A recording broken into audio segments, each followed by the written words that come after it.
quanto latino e napoletano è una lingua romanza e quindi ha delle numerose varianti locali che possono essere definite dialetti. E più precisamente distinguiamo quello ischitano, vellinese, beneventano, salernitano, casertano, nella versione mondragonese, sessese ed in quella più colorita di Marcianello.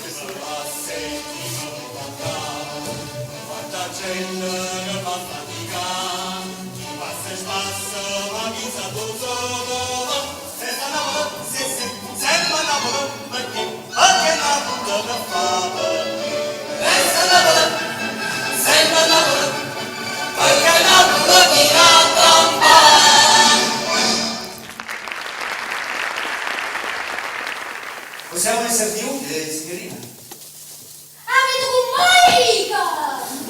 Eh sì, lei che non ci sta nessuno! Abbiate pazienza, tutto! E la prima volta la volete non faccia amica, signorina! Andiamo Rosa, comando sull'ina! Rosa come un fiorellino!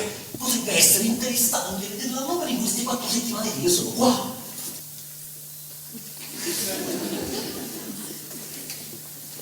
Roba la prendo Pulitzer! La mia rivista addirittura potrebbe dedicare un articolo intero sull'argomento. Rosa piccolo, ne possiamo parlare. Che è, professore? Magari la mia premio Pulitzer! Esatto, per un pozzo del ciao! Oh, salute! Basta! Prima di tutto lavoreremo sull'aspetto.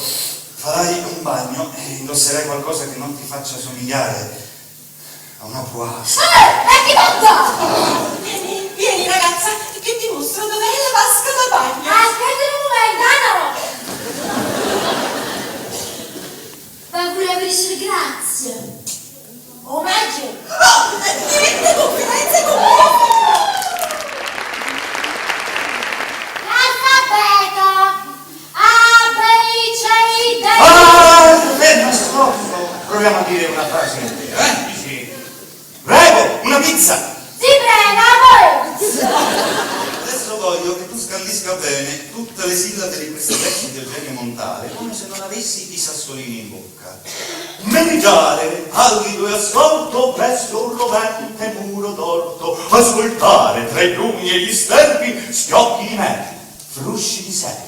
Su?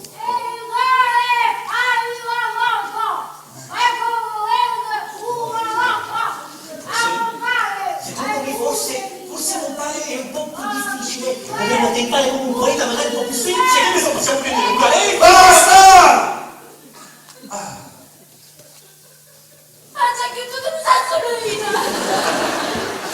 Non preoccuparti, Rosa, lo recupererai domani. Suda brava per la bocca. E 1, e 2, e 2, Rosa.